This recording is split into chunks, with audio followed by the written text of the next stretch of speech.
Welcome to the Sugar and Strength podcast. I'm your host, Kayla Gergen. And if you've ever been told that you're too sensitive or that you feel things more deeply than people around you, then this episode is for you. Today, I'm sitting down with Jesie Steffes. She is a licensed professional counselor, grief therapist, and certified intuitive eating counselor. And we are diving into the world of HSPs, or highly sensitive people. We're talking about what it means to be an HSP, and spoiler alert, it is not a character flaw. We will talk about how you know if you might be an HSP, and then Jesie shares lots of tips for living life as an HSP, whether that's setting rules for yourself or boundaries with others. And then we also talk about living in the seasons as well. So if you feel like you're wired a little bit differently than everybody else, then stick around. This episode is really going to hit home. Jesie also shares a ton of different tips and tools and resources, all of which you can find linked in the show notes below.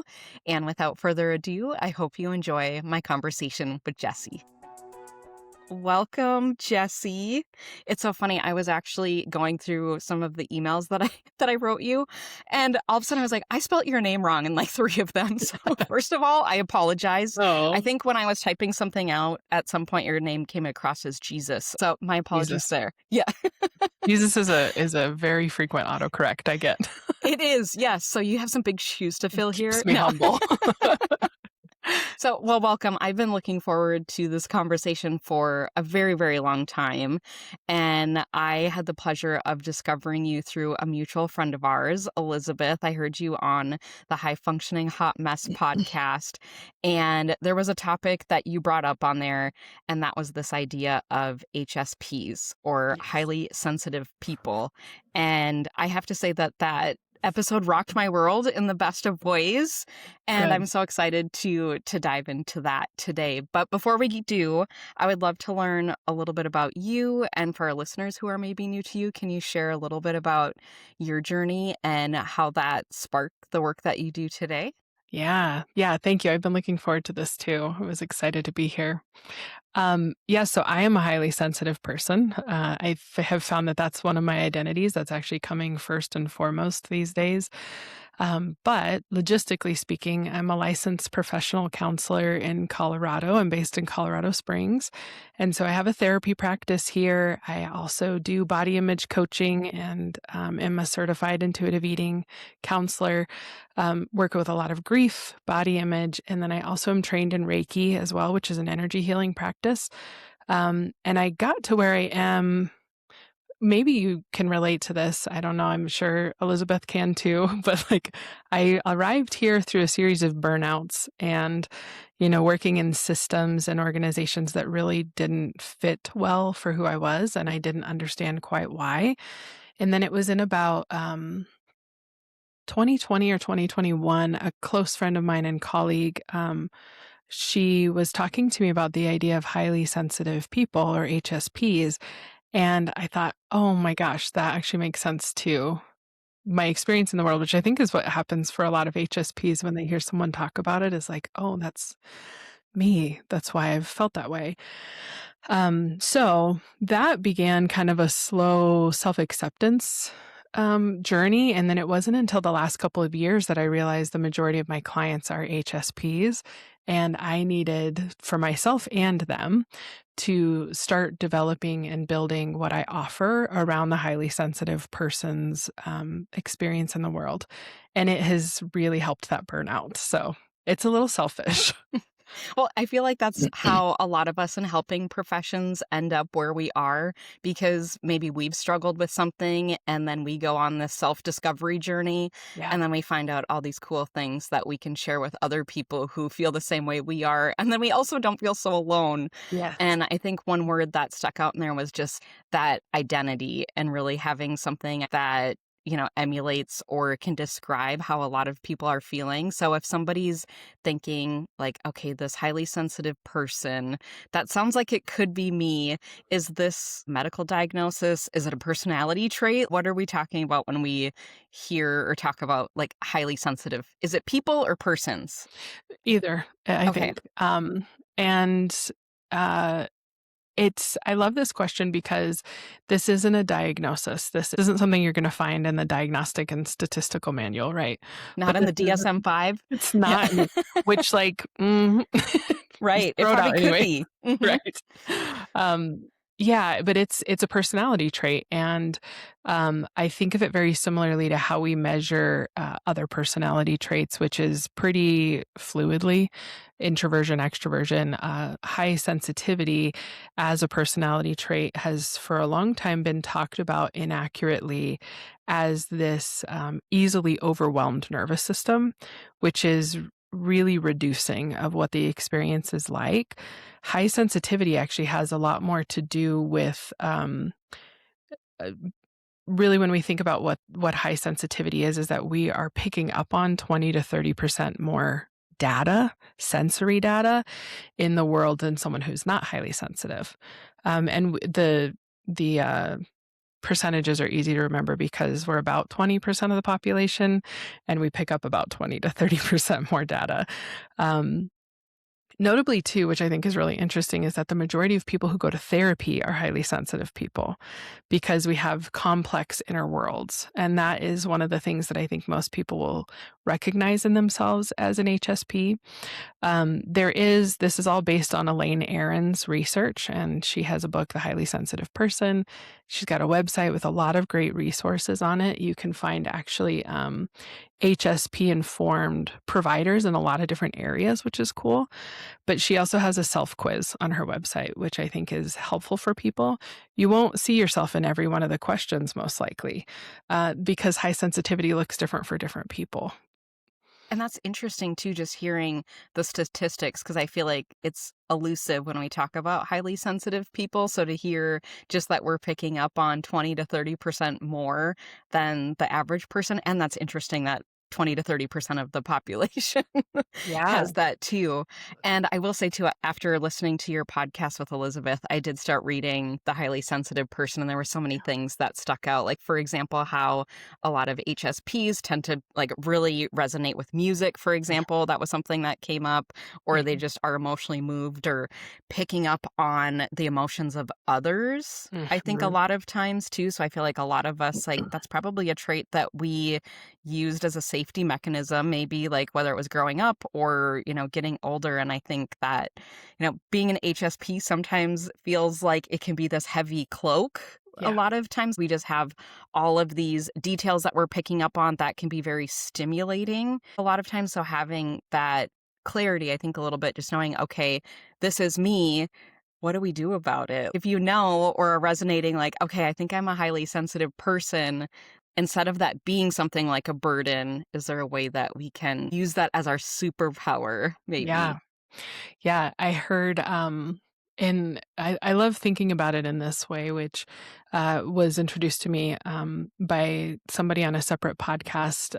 Her name is Asia Suler, and she does a lot of work with sensitives, is the language she uses. But she talks about in every species, there is an indicator species that arises, and it's the part of that species, the subsection of that species that says, here's how we need to adapt next. And she proposes that highly sensitives are an indicator species for humans because our world has become too loud and too overstimulating and too fast, too rapid, right? Too loud. I said loud, but too loud. It's always too loud. And so it is our nervous systems that are saying, like, actually, we might do well to slow down. We have this complex experience with the nervous system. Or, like you said, we have this ability to notice a lot of emotion and a lot of subtlety in the energy and the experiences around us. And I would say, to your question of how do we move this from something that we're managing to something that is a superpower, I think the first step is radical acceptance that it is unchanging. And so I work with a lot of highly sensitive people, both men and women, who articulate to me how much they have tried through their life to not be so sensitive, to not take things so personally. But we are designed and built to take those things so sensitively. And as soon as we can say, oh, this is how I move through the world, what else do I need contextually in my life to make sure that this is a more comfortable experience for me? Often, what that looks like is we stop putting ourselves in situations that are overwhelming or are overstimulating, and like boundaries become our love language, right? Boundaries are my deepest love language. Yes, Yeah. and I should add a sixth love Yeah. language. And speaking of that too, just as far as like highly sensitive people, do you notice any specific, like whether it's love language, we talked about just how it's more of a personality trait. Do you Mhm. see any Myers-Briggs or Enneagram numbers, for example, that seem to surface in this population? I think that there's a high number of highly sensitive people who are introverts, and there's some correlation there. But I had a great conversation with a client yesterday, actually, who is an incredible host and gatherer of people and extrovert and very relational and likes to spend time with groups instead of one on one. Their high sensitivity actually shows up more in the depth of their emotional experience. And so I think that there can be some commonalities of we are often more in touch with our emotions. We might not all need the same level of solitude. And when we're thinking about like that sensory overload or stimulus overload, we don't all recover from that the same way. I do need to be by myself with complete quiet. Animals, I will say one thing is that highly sensitive people often are very connected to animals. Um, and I think there's something there because they are really grounding anyways. And we can have this relationship with them that is really subtle and nuanced. But I don't know that there's a ton of this is exactly what it looks like, which I think is part of why maybe people have a harder time self-identifying their high sensitivity until they really look into it, especially if, let's say, they're type A or they do the things that they need to do or they can make the presentation really effectively. Like we have functioned in those areas. But internally, right, we are super sensitive. Right. And sometimes that's not always recognized from people who aren't highly sensitive. So we're, not only are we overly stimulated, picking up on all of these things, like you had mentioned, maybe detail oriented. So Mhm. we're just obliterated with all of these details and Mhm. emotions and things throughout the day. And sometimes maybe loved ones don't always pick up that that is very taxing on our systems too. Yeah. And that makes me think about like just after your conversation, it really got me thinking about like, okay, this is something I identify with. For some reason, I was always thinking highly sensitive meant emotional. And I feel like Right. I've been, raised to be very stoic or don't really show our emotions that much, Yeah. which I feel like highly sensitive is really different than being emotional. Yes, we probably pick up on a lot of emotions, but doesn't necessarily mean that you're wearing your heart on your sleeve, for example, too. Totally. Yeah, I love how you said that. I like to think of high sensitivity as if all humans kind of have these antennas that we're picking up information, we have bigger or more antenna, and it's like we can see more detail and subtlety. So I think of like a highly sensitive person could walk into a room. Anybody could walk into a room and say, "Oh, there was just an argument here." The highly sensitive person can walk into the room and say, "There was an argument here. That person needs this to feel more comfortable, and that person needs this to feel more comfortable." And then there's this impulse to say, "And I can make them both feel more comfortable." And that's why we become therapists and teachers and helpers. It's Right. like, I can fix all of this. That's where the boundaries come in. But I think the additional sensory input is not only can I sense what's happening, but I can also sense what would make it worse, better, different. This is so wild. Just the human body, and especially in this setting with HSPs, that we're able to pick up on that energy Mhm. is amazing. So circling back to the helping professions, it's just amazing what we can do. But I also understand that that sensitivity can be very taxing and takes a lot out of us. And something that you've mentioned a few times that is a love language per se is the boundaries.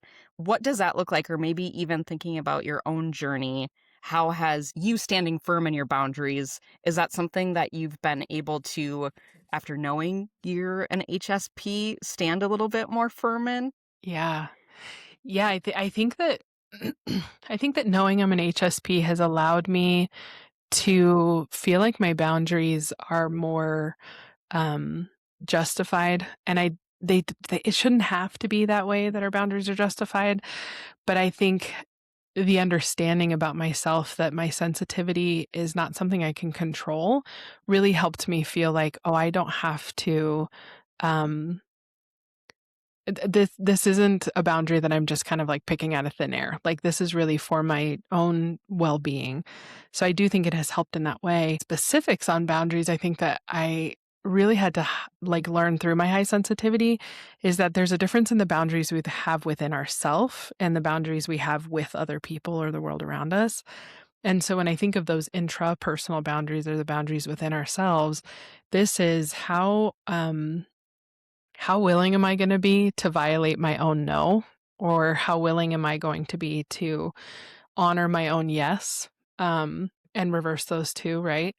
And then those boundaries with other people is how articulate will I be and how firm will I be about what my limits are? And this doesn't mean I can do less. I actually believe that highly sensitive people have very high capacity when we have the right support and context around things. And so for me, what boundaries have looked like is I can usually know because of that increased sensory input and intuition when there's an invitation on the line. I know pretty immediately if it's a yes or a no for me. What happens after that is I try to talk myself into the answer that is more people pleasing. That's the boundary that I've had to work on most is, Jesie, you knew this was a no on Saturday. Why are you waiting until Thursday to say no, right? Um, so those boundaries have helped. I think the other boundaries too are the sensory input of our own bodies, right? Like our bodies really can give us yeses and nos. Is this the right thing for me? Is this not the right thing for me? And it's okay to say no because we don't want to. I mean, I think we know that. But also, an aspect of boundaries that I have worked hard on too is the difference between a boundary and a rule, where a boundary is something we have around ourselves. A rule is something that we put on other people. And so when we say, you can't be so loud around me, that's a rule. If we say, I'm actually not going to stay when yelling happens, I'm going to leave the space, that's a boundary. And so that has been a distinction for me too in my high sensitivity that has felt really empowering is my boundaries are here to help me have the experience I need to have, not to try to make other people be different than they are. And that has freed up a lot of guilt and things like that. I love both. Like, I'm hearing two distinctions in there, the internal versus external. So, those that we hold ourselves to. Because I think sometimes we just, or maybe it's just me assuming that boundaries are usually the things that we set with other people, Yeah. but then also having some things for yourself too. And then the rule as well. Kind of what was the Mhm. rule? And then The rule versus the boundary. yes, I Yeah. love that too, just being a little bit more having clarity because I'm thinking Brené Brown, clear is kind, like when Yeah. we start with that and even back to the decision making, how you had mentioned just our bodies like usually are giving us signals and I would imagine that highly sensitive people usually know Yeah. that something's a yes or a no, maybe more quickly than somebody else too, but yet Sure. that there's that people pleasing part that's like I'm going to wait to respond. This is Yes. where we'll circle back. And then it's just going to be, on my shoulders until next week or whatever it is, versus actually maybe saying this isn't for me or whatever that looks like. Yeah, I think or like we can burn ourselves out because we decide, "Oh, I'm going to continue to do this thing that is outside of my boundary or outside of my limits or capacity," but it's what someone should do, right? It's what someone who's not sensitive would be able to do. So I'm gonna do it. And we do it and we do it and we do it until we are burnt crispy. And then we actually end up severing relationships or experiences. And so I think of boundaries too, especially with highly sensitive people, as the pathway to actually nurture and maintain more secure attachments and relationships, because we're actually co building them in an authentic way instead of that self denial we're both talking about or people pleasing until it's like, oh, I've people pleased so hard that I'm not even me in this relationship or this environment, and I have got to get out. And then that eject button, I think, is particularly strong for HSPs where we can just like, once we're done, we're kind of done. And we could have maybe avoided it sometimes.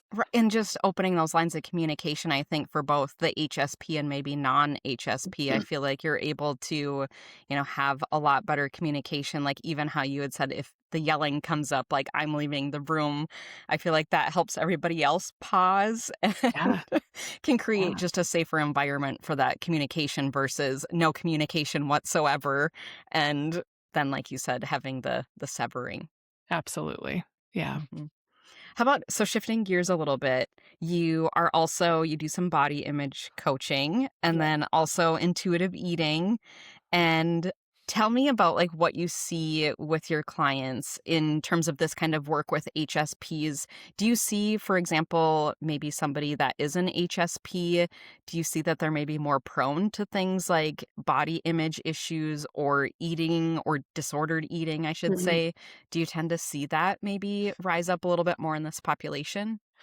I think there can be, what I notice for HSPs is there can be sometimes a little bit more depth of emotion around moralization of food. So when we think of good foods, bad foods, and that kind of thing, which by the way, I love the name of your podcast, right?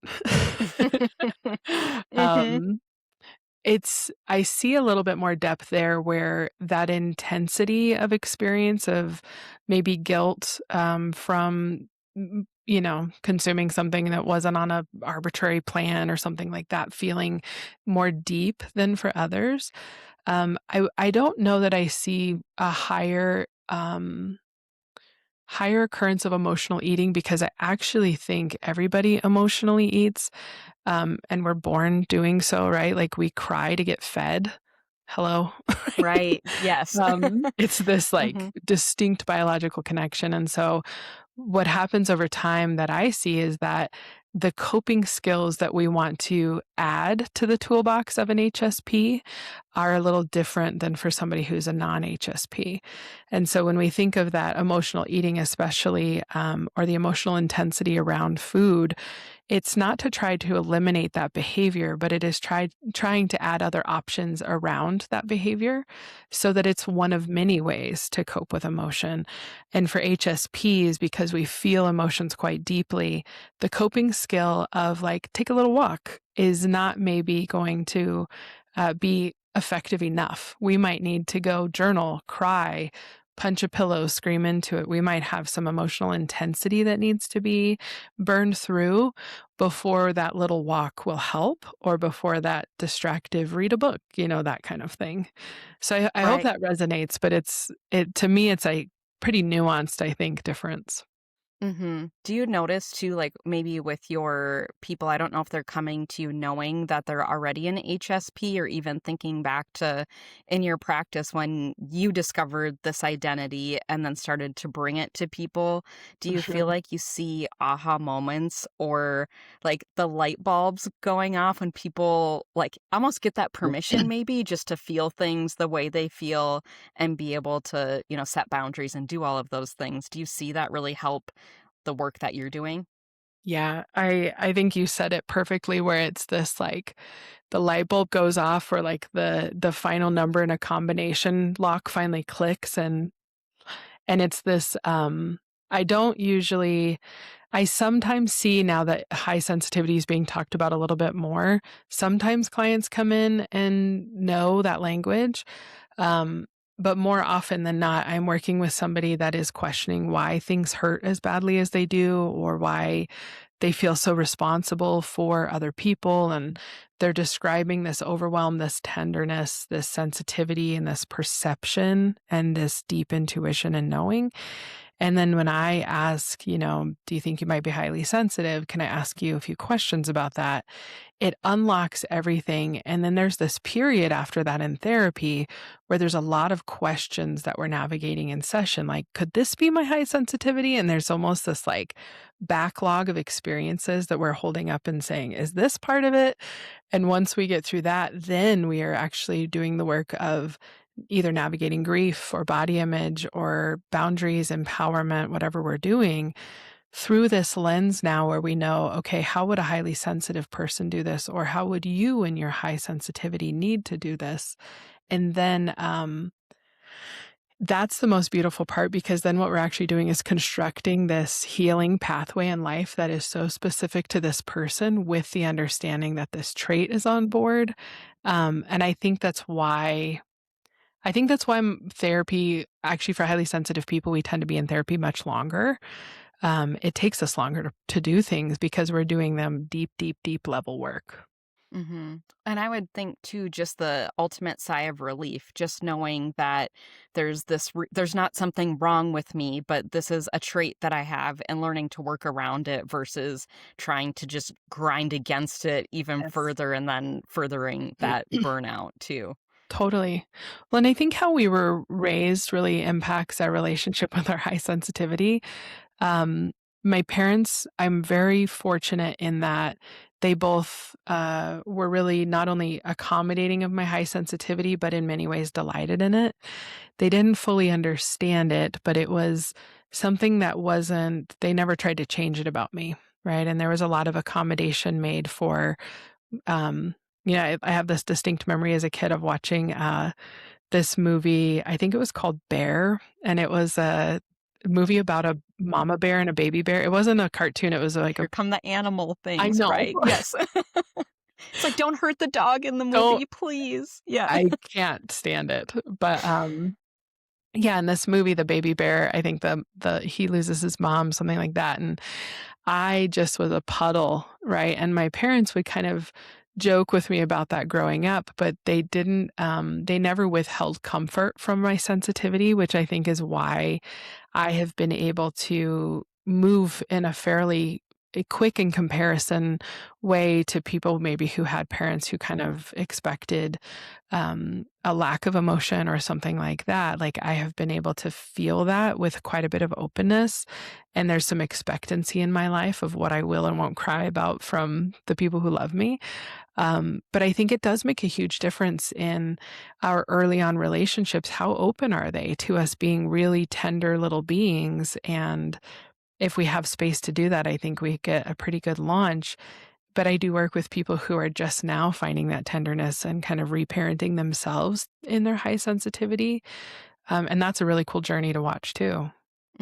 I remember this was a big piece of, is it Elaine Aaron, the Hmm. author of The Highly Sensitive People? Yeah. And I remember just talking about how to, help kids who might have this trait, because what I'm hearing is this is something that we're maybe born with Yeah. versus like it's nature versus nurture. Is that what I'm hearing? Sure.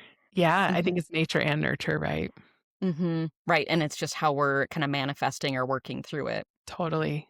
Yeah. And Elaine Aaron she has another book, The Highly Sensitive Parent, I think is one for when you are a parent who's highly sensitive. And then The Highly Sensitive Child when you are parenting a highly sensitive kiddo, which I think are both really helpful. And then I just recently started the book, The Highly Sensitive Person in Psychotherapy. And so it's about HSPs in therapy and what that can feel like, look like. So that's a great read too for anyone who's noticing, oh, I'm an HSP and I'm in therapy. I should tell my therapist about this. Right. And I would imagine, like, are just all therapists HSPs? I No, feel okay. just the great ones. No, I'm just kidding. Yeah. Just the Yeah. best of us are.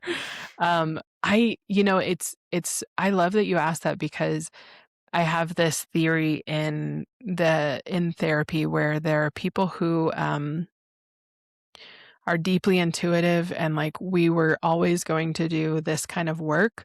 It just depended on which avenue we got a license in. And it just comes really naturally to us that we are meant to sit across from another person and hold sorrow and hold pain and companion grief. And then we learn some skills around that, and that's a therapist. And then there are some people who decide they want to be a therapist or a provider, and they get all of the training and they're very proficient and very good at it.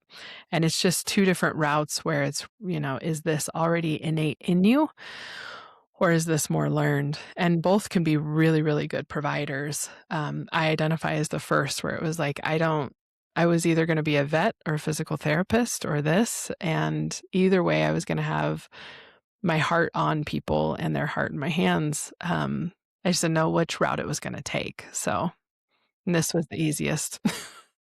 how as, like, helping professionals, because again, I feel like we really tend to take on the emotions of others, and that's what makes us really good at our jobs, but Yeah. do you have recommendations for people, like, in helping professions, or even maybe some of the boundaries or rules that you set with yourself just to help maybe guard ourselves a little bit? Because I feel Mhm. like as much as we maybe love our work, that sometimes that can be the root of our burnout if we're not taking care of ourselves along the way too. Totally. Yeah, I really appreciate this question because I think we can fall into the idea that if we are just like these big love bugs and just, oh, our hearts Especially people break. pleasers, a lot of us, we Yes. just wanna do everything and provide a ton of value and just Yes. And Mhm. we can, but we can't for very long without burning out. Um, so one of the things that I think about and that has helped in my work is there is a difference between caring and carrying. So we can care about something without taking it on. And for us as HSPs, we can often feel that in our body when we have accumulated other people's stuff. For me, my chest and breathing actually becomes more labored when I'm doing things like hiking or walking. I have a constriction around my ribs almost of like, oh, I picked up a whole bunch of people's grief over the last month. And I haven't been doing my rituals and practices of releasing that and kind of cleansing that energy from myself. And maybe I haven't been doing a great job also of not taking it on in the first place. So I think really being conscious of, is this thing mine to carry or can I care about it from here? Which I think requires a few things. One is staying in our own business. So, am I ruminating about my own problems or am I ruminating about other people's problems? And then the other one that I love too is just this idea of, can I trust the people that I am helping to also help themselves? Can I trust the people that I'm working with to be these powerful and autonomous, enlightened, aware people who are deeply invested in their own healing? Because we can rob people of their own healing sometimes if we actually try to do too much of the work for them. And so, where is this balance of I am supporting you and I am cheering for you, but I can't swim you out of the lake, right? But I will cheer from the side until you're out here on the shore with me and I've got a towel waiting for you. So I think for me, imagery has been really helpful of just saying, oh, am I joining this client too much? Am I joining this project as if it is mine? Or am I actually able to stay really within my own self energy and allow them to have this experience with my guidance? And that distance for people pleasers, especially, I love how you use that language, can be hard because I think we can believe compassion and love means being intertwined and woven together with somebody. And really, it means, can I be a whole, healthy, fully well fed, nourished person in all those domains and then come alongside this other person who's trying to do the same thing? I It love takes that. practice. I'm thinking too back to your imagery, which I love the images that you provided. Instead of being intertwined, I'm imagining like standing side by side, maybe holding hands Yes. versus all of the interlacing. Yeah. And I think too, one thing that came to mind, speaking of imagery, there was a book I was reading. It was written by a therapist, and they were talking about addiction and this image of like Lake Helene. I don't know if this is Mm, something in the therapy world, but they were talking too about just setting that expectations with a client, with a patient, whoever it is, just knowing that, okay, you're going to walk through this water. You're not going to be able to see your feet at times. Like you're going to be up to your neck in it. But eventually, when you're getting closer to the other side, you're going to be pulling out of it. Things are going to get easier. You'll be able to see your feet again. So just thinking and setting those expectations with, our people too, that this isn't going to be easy. And I like how you had just said too, just being there. And I love the caring versus caring. That is so powerful. Isn't that helpful? Mhm. That is something I've had on a sticky note in various places in my life. Care about this, don't carry this, right? Mhm. On my Right. laptop, I've had it before. Yeah. Yeah. And I think too, just being an HSP and picking up on a lot of the details, like we are very sensitive to those things, whether we're working in person or virtually with people. And I think naturally because we care, we're thinking about these random things throughout the day and trying to remember it all and, Yeah. get that information to people. So I think having, an outlet, or I don't know, do you organize your work in any certain way to help maybe work around or honor your trait too? So, for example, time blocking or incorporating breaks, like, is there like tangible things that we can think about in how we're setting up our schedule or our day? Yeah. Oh, that's a great question. This is part of why I have been so satisfied with being in private practice. I joke with my clients that I love my boss because it's me. But I have done so well with figuring out what is like the structure. I'm still working on refining this, but um there are a lot of therapists who can see 8, 9, 10 clients a day. I cannot. My maximum is 5. And so that was one of the things that I really had to figure out is, oh, my capacity for where my 5th client is still getting a work that I'm proud of, that means that it's 5 max in a This day. is a rule, R right? Not a Well, boundary. this is yes, this is my schedule rule, right? And every once in a while, I will say, "Okay, I don't have anybody on Thursday, so I can have 6 people here," but I'm really, really conscious of when I break those rules for myself. So I think for me, what has really been helpful is slower, later mornings. So I start at 10, I end at 5 at the latest, depending on the given day. And I take a lunch. Like I cannot stress enough how like I could absolutely just crunch people and be at my office for less period of time. But there's something about an intentional nourishment in the middle of my day where I'm not working, I am eating whatever I have brought, or I'm sitting for a few minutes, or I take a little walk around the office. But I think your legitimate schedule is really helpful. And then something that I learned a long time ago, I think it was on a therapist focused business podcast, but this entrepreneur, she was talking about this idea of noting throughout the week when you feel most compelled to do certain tasks that are part of your business or certain tasks that are part of your work. And I realized I am surprisingly most creative from like 7 a.m. until about 9:30. So that's when I'm doing content work and I am least productive on Fridays. So I'm not creating things then, right? I am relating that day and I am recreating and I'm having good time, whatever. But I think we have this energetic flow throughout the month or throughout the month and throughout the week where if we can capitalize on, oh, it felt really good to do my business expenses on Thursday afternoon. Cool, plug that in. Does it ever Um, feel good to do your business no, expense? I'm just kidding. try Thursday afternoon, but it still doesn't feel good. Yeah.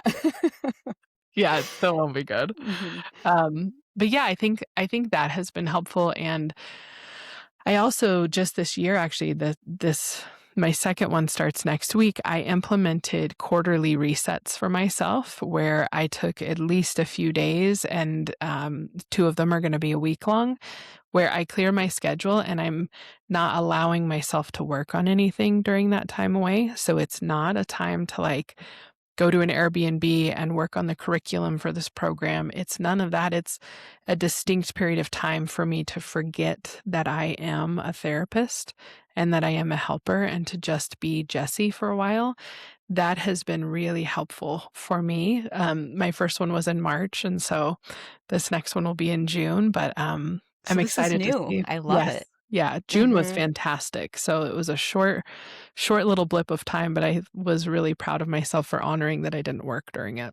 Oh, and it just feels so good too when you know that you can look at your schedule and you have something that you can look forward to and Totally. just like kind of get that breath of fresh air and relief just to recharge a little bit. Yes. Yeah. Well, and this ties in nicely. It's a great segue to something that I know that you're big on, your philosophy of like living with the seasons. Yes. And I, along with the HSP stuff, absolutely love this because I think it gives us that permission to just not go ham every single month. So, can you Yes. talk a little bit about like living with the seasons? And then is this something that's new for you too? Because it sounds like the quarterly kind of resets are, but is Mhm. the idea of living with the seasons, how did that come about? Yeah, so I started thinking about this more intentionally last spring, so spring of 25, and I was noticing, starting to look at like solstices and equinox and different things like that and kind of learning about what's going on in the world and in nature and what's going on just even like energetically animals and plants are coming back alive and I really started to see like oh I noticed those same kind of seasonal emergences in myself and I have historically really disliked summer because it's hot and sweaty and mosquitoes. I'm allergic to their bites. Like summers are like something I've Unpleasant, it endured. sounds Yes, like. Mhm. unpleasant. And then fall comes and I'm like this fall goddess and like apple spice and I love fall and winter. But I wanted to love all of my whole year of my life as equally as possible instead of like enduring a summer. So it was actually last June that I started a program that I offer called Seasonal Self, and they're monthly offerings. And I have loved them more than I thought that I would. But it's a monthly offering where we're talking about here's what's going on in the season right now. And they're also broken up quarterly to just help us align with like what is happening in the world around us ecologically and how does that interplay with what's happening in our own world. So we just had the Delighting Mini Retreat in early June, and you were able to join us in May when we talked a lot about intuition and inner knowing. So they each have a topic, and then they weave together with the energy of the season. And so we're in the height of summer right now. And so allowing myself to say, okay, this is when my energy is likely a little higher. How do I want to spend it? Also, without believing that I have to do summer the way anybody else does.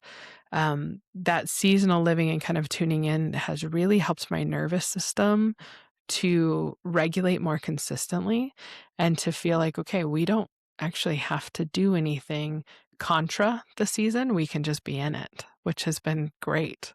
Mhm, and I have to say, so I did the May seasonal self, and I really had no idea what to You expect, just dove right. and I loved that. it was exactly what I needed. I'm not gonna lie, I was a little bit nervous. Cause like, okay, Sunday evenings, that's, like, my husband and I's time sometimes, but I was like, "I can take 90 minutes to Yeah. myself," and you had journal prompts and recipes, and I really appreciated how you had, like, the different animals and how Mhm. you had said that just symbolize, and it also inspired me to pick up a book that's been on my bookshelf forever, Ryan Holiday's Stillness is the Key. I think that Oh, was one of the cool. things that I really took out of that. It just helped me recenter and kind of carry that. So I'm about halfway through the book now. I'm like chipping away at it Yeah. slowly, but just reading a chapter, letting it digest. And I think that just helped me carry out the workshop for more than just 90 minutes. So Oh, I I love that. appreciated it. And how it Yeah. ended too. You get this voice, you get your voice for 90 minutes, and then you do the meditation at the end, and Yeah. it's just yes, very nice. Yeah, I thank you so much for describing it so beautifully, and it's to me, what I realized is as a highly sensitive person, there's never I shouldn't say never, there is very infrequently spaces we can arrive in where we just get to receive, where we don't have to have our camera on if we don't want to, we don't have to share out loud if we don't want to, but we can just be in this container that is really nourishing, and it's an offering to just receive, and I think that that has yeah, longer standing impacts on our nervous system and all of the things than the 90 minutes, like you said. So, Mhm, and like you said, we just don't always carve out that time to just show up, and yeah. the pressure is gone, I think, when you're like, you can be on the camera if you wanna be on Mhm. camera, and I was really inspired by a lot of other attendees in the chat. Just you Yeah. could tell that this was a group that was, recurring, that came back Yeah. every month, but I was very inspired just by the responses that they were putting in, and I think that really Mhm. gave me different perspective, but then also encouraged me, I think, to get out of my comfort zone a little bit and just, go into some of the journal prompts, for Yeah. example, a little bit deeper than just surface level. So I appreciated the group aspect of Yeah. it because I think there's so much to be learned from each other too. Yeah.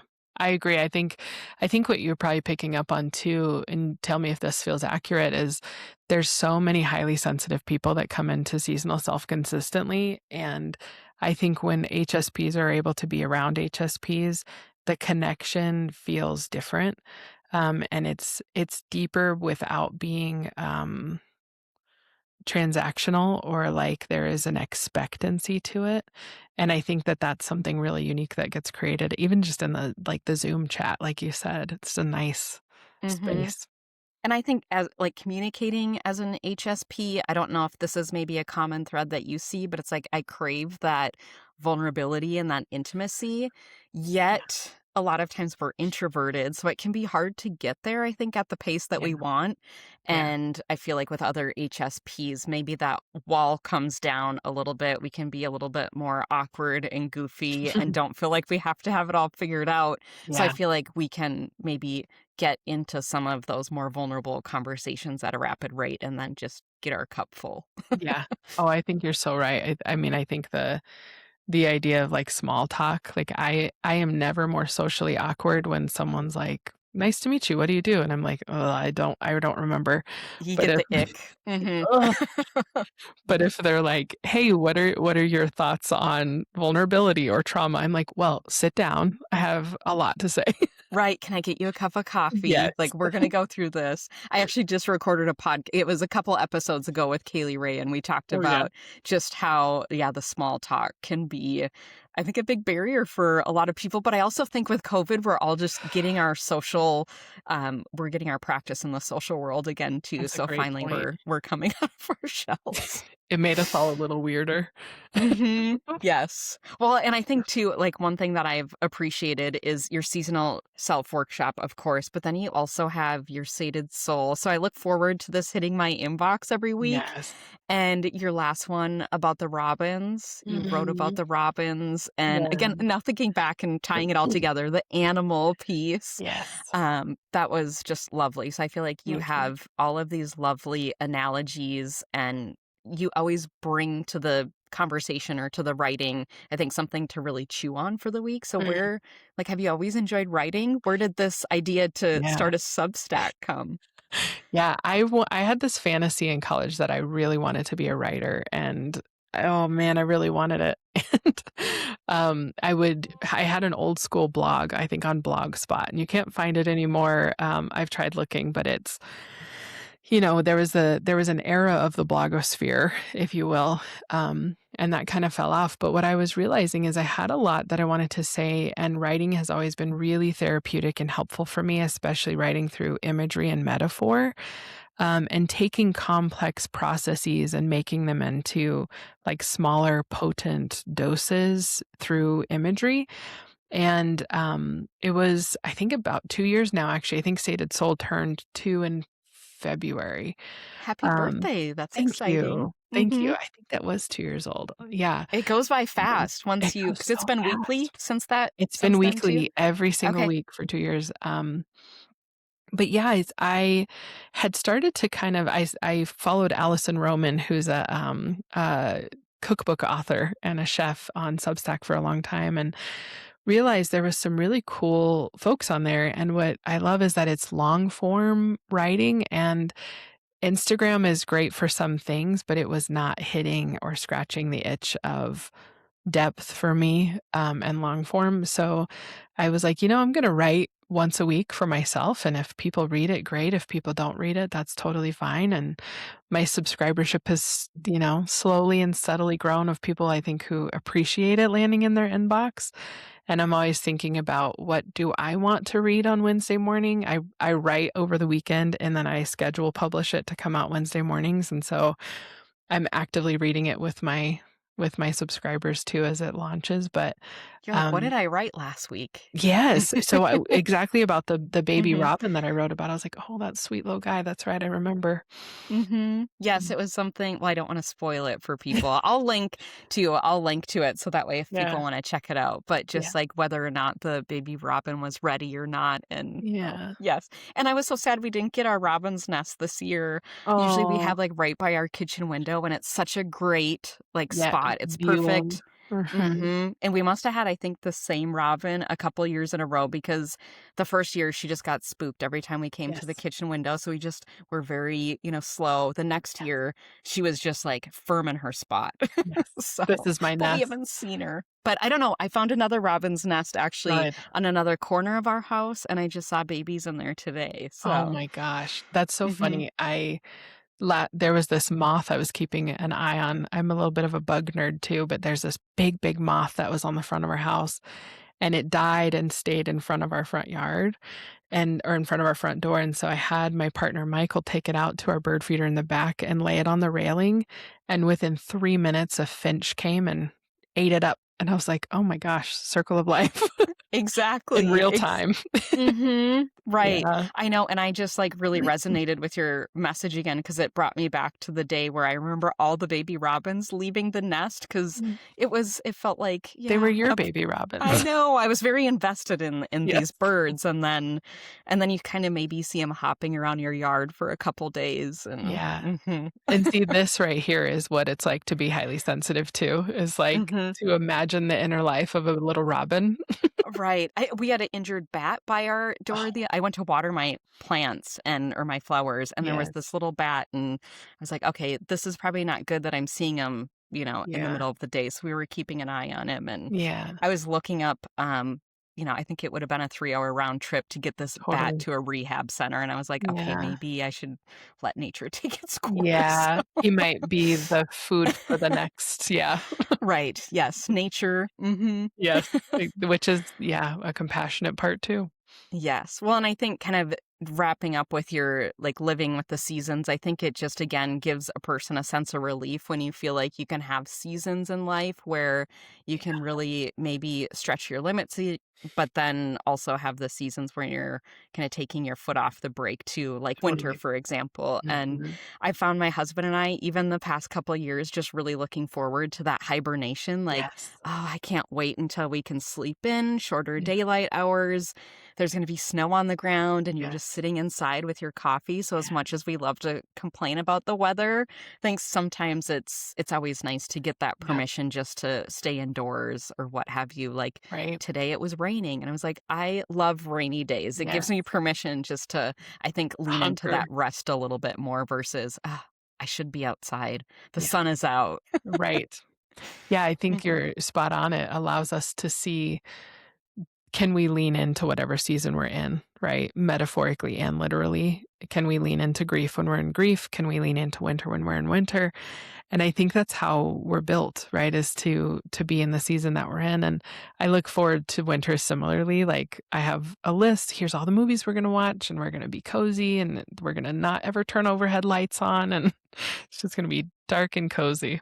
Exactly. Yes, light some candles, get the fireplace going. That's always Yes. like a vibe too. Yeah. Yeah. hmm I love it. How about for you?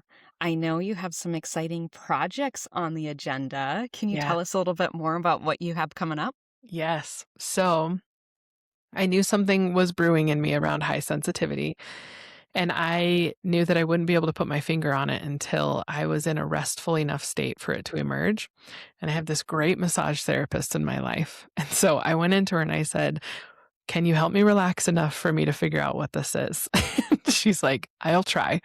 And sure enough, as I was in this deeply restful state, allowing my body to just receive, I realized that the program that I was building in my mind and in my heart this whole time was a program for highly sensitive people to learn. It's a course, how to navigate the world, being sensitive, tenderhearted, empathic, the helpers, the healers, the tenders. So it's called The Way of the Tender.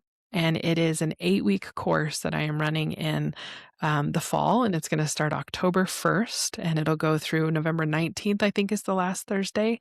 So 8 weeks in a row. And I'm describing it as like, this is what I wish in 2020, 2021, when I learned I was a highly sensitive person. This is what I wish I had had access to. So it's an accumulation of everything that I have learned over these years of how to move through the world as highly sensitive or tenderhearted. But the cool thing about it is as a therapist who comes from a narrative therapy approach, the umbrella of the whole thing will be that we are creating a life timeline of tenderness and going back and recontextualizing some of the plot points in our life that have held pain around our tenderness. So we're reintegrating them in new ways. So there's the backbone of the course. We're going to be learning skills for how to navigate tenderness, landing on a personal kind of ethos statement about our high sensitivity, and then really a lot of emphasis on how do we structure life as tender hearts so that we stop feeling like we're too soft for the world and we figure out how to soften our world around our own tenderness. So I'm super excited for it, keeping it super small. There's only going to be eight people in there. So 8 people for 8 weeks. And I just I know it's going to be good. I don't know exactly what it's going to do, but I have a feeling that it's going to blow something up in me in the most beautiful way. So I am so excited. And I think too, so it sounds like this is a small group, so a cohort, everybody's kind of moving through it yes. together. Yes, thanks for asking that. So it's virtual, Thursday nights, 5 to 6:30 Mountain Standard Time. There's um, a kind of an application slash interest form that you can find on my website. And the cohort model is important because it'll be kind of a closed experience. And then I'll run another cohort in the spring. So if anybody's like, oh gosh, this time doesn't work, or it feels, before someone's able to apply, there's going to be more cohorts. I definitely know that.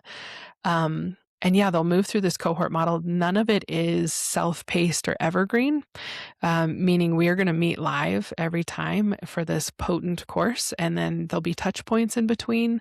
So maybe an audio recording that I invite you to meditate to, or a journal prompt or two in between our meetings. But I just found that, especially during 2020, we were all signing up for so many courses and certifications. And like, I bet Doing somewhere, 10% of them. oh my gosh. Yes, like truly 10%. I think I've Hmm. got I maybe think that's 5 the different. statistic. Hmm. Yes.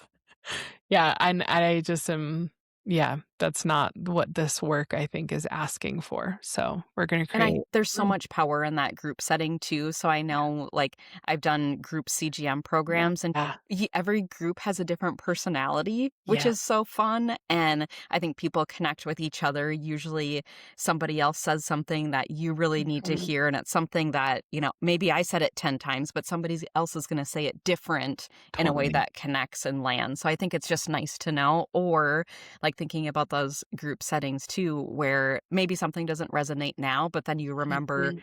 this person bringing it up, and 6 months Yeah, down the road, maybe it carries a little bit totally. more weight. So I Yeah, love the group. And I think what I'm hearing too from yours is direction, because again, I feel like this idea or personality trait of HSPs can feel a little elusive and you yeah, don't know what to do with it. But being extra sensitive too, we get easily overwhelmed. So having some direction on yeah. what to do with that sounds like a good use of resources. Yes. Yes. Yeah, you said that well. Yeah. Hmm. And then, so outside the course, you have the Mm, Sated Soul. So that's your newsletter that's coming out mhm. every Wednesday. Other ways for people to connect with you? Yeah, so we've got Sated Soul, as you said, which is on Substack. If you want that to come straight to your inbox on Wednesday mornings, that's where I abandoned my newsletter through Kit, and no offense to Kit, but I moved it all to Substack. So you can see my offerings. I will post them there periodically. You can also find me on Instagram at jessie.steffes.healing. So I post there too with a lot of links to register and things like that. There's the seasonal self, which runs monthly. That's only $25 to join. So it's a really low cost, easy entryway to come be in the space and see if it feels right to be in my energy and the group's energy, if it's the right fit for you and there's no pressure for it to be. And then the Way of the Tender will be coming up. And then jessiesteffes.com is where you can find access to all those things I just named too. So that's the Girl, you best have a hub. lot going on. It's a I good thing that you've planned these quarterly resets. I am in too many spaces online, and so I'm progressively figuring out where's the right one to be, but, Yeah, and I think you see a lot um, more of these, like, hybrid things too, like, where you're, maybe part of it's group or self-led, yeah, and I think it takes a little bit of experimenting to really see what works for you, what works for your totally. audience and your people too, so Yeah, and what feels right. and what's with the Yeah, seasons, that's so right. What is the yes. season asking for? Yes. Well, thank you so much for sharing your expertise and your knowledge about HSPs today. I will link everything that you mentioned, so your program offerings, and then also some of the resources too. So I can list that Awesome. HSP quiz from Elaine Aaron and then her book too. So if people are like, oh my gosh, that's me, I'd like to learn a little bit more about that. So Perfect. maybe to land the plane here, Jesse, if somebody is really resonating with something and Mhm. maybe they're discovering for the first time that, oh my gosh, I think I'm an HSP, Yeah, can you send them home with maybe some words of wisdom if they're feeling maybe a yeah. little bit overwhelmed or maybe going through that aha moment of this Mhm. is me, what do I do next? Yes. Yeah, if you have just learned that you are an HSP, welcome home to the most authentic version of yourself you'll ever meet. And you have just unlocked your superpower. And so every superhero, when they get their powers, is destabilized for a minute and then they figure out how to harness it. And so the more we step into our sensitivity, the better the whole world will be. Let yourself go slowly, let yourself be soft. You will figure it out. I love that. That was beautiful. Okay. Thank you so much, friend. Thank you, Kayla, for having me. This has been such a joy and such a great way to connect with you. So thank you for inviting me. My pleasure.